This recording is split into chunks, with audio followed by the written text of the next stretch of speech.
Welcome back to a special segment, Goa This Week, where we remind you of the people and the events that made news in the week that went by.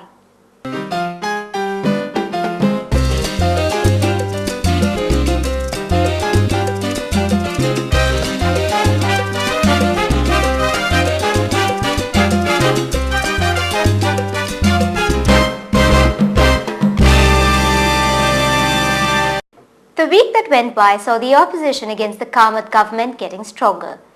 The BJP took on the government for the increase in food prices. The agitation against casinos also made its mark. Mr. Parrikar also blamed the government for the delay in the broadband project. The government on its part threw up the development card, the Regional Plan 2021 and organic converters, which will also see the light of day. While youngsters cried for being duped by the Tangent Academy, the Goa police had the last laugh. They had a price catch.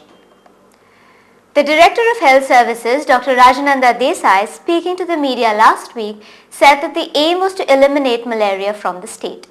According to her, elimination meant that there should not be transmission amongst locals.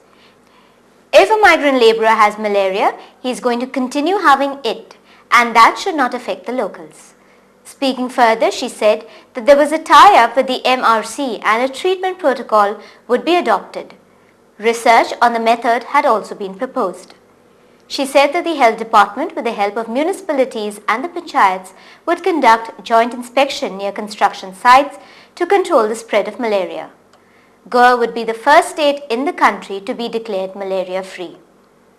Mr. Anand Prakash, who is the Health Secretary, said that the task force will concentrate more in Panjim, Kandoli and Kalangut in North Goa and in the south, Margao and Benauli, as most of the constructions are in these places. Hence, the migrant population is located in this part of the state. Sunil Kautankar, chairman of the student cell of the Goa Pradesh Youth Congress, sought immediate action against the chairman of the student council, Siddesh Ramdas Naik, who he alleged to be involved in misappropriation of funds during the intercollegiate event. He sought action from the Goa University. According to Kautankar, the matter came to light when other members approached the university to clear their bills and found that there was no balance in the account.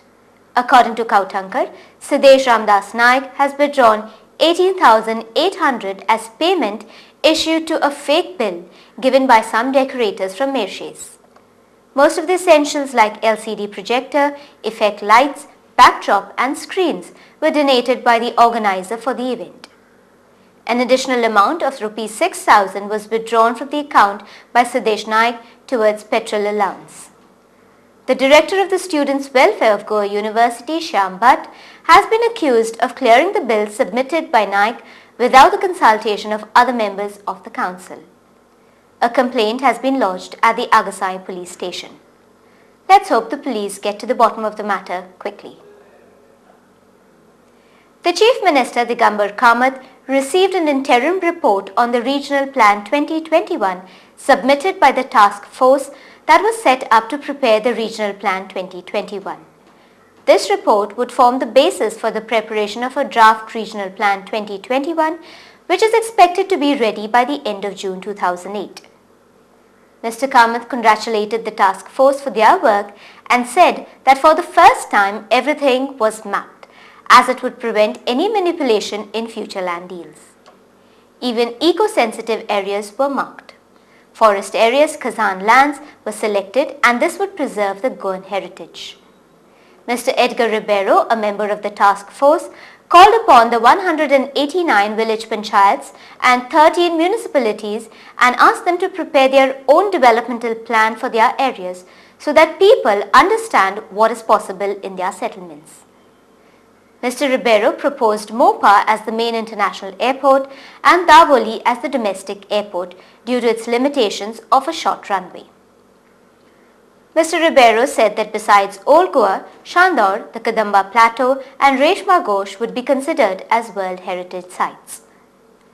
Mr. Shripad Naik, State BJP President and member of the Lok Sabha, yet again took the opportunity to blame the government for the steep increase in price of commodities. Briefing media persons, Mr. Naik recalled the efforts his party did to ease the burden on the Aam Aadmi. He urged the government to do more in the same direction. Let's hope someone is listening. In an attempt to create a place for themselves in Goa, the Shiv Sena State President Upendra Gaonkar joined the agitation against casinos in Goa. He said that a notice would be sent to the Captain of Ports and the Home Department against the 10 new casinos coming to Goa. He also extended his full support to those NGOs and other organizations fighting against these casinos.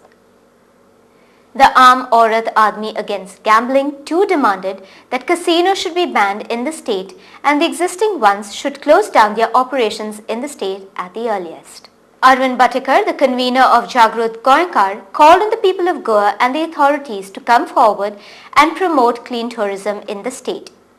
He said that casinos stain the reputation of the state as people from outside feel that Goa is a land of sex, drugs and gambling. Hence the need for clean tourism. Advocate Iris Rodriguez, spokesperson for UT Goenka, drew the attention of the income tax officials as to how the government officials play with the money of the people at the casinos. He also came down heavily on the government and said that President's rule should be imposed in the state to help protect the state from bad governance. Praveen Sabnis of the Goa Bachao Abhiyan read out the resolutions that stated that no more casino licenses should be issued in the state that was passed by the public unanimously. Sabina Martins, convener of the Aam Aadmi Against Gambling, also expressed her disapproval in the same regard. The Goa State Police have a reason to celebrate because they caught a prize catch. Raja Acharya, prime accused in the murder of Biranchi Das, surrendered before the Panjim police last week. It may be recalled that Biranchi Das was shot dead at Orissa by the accused.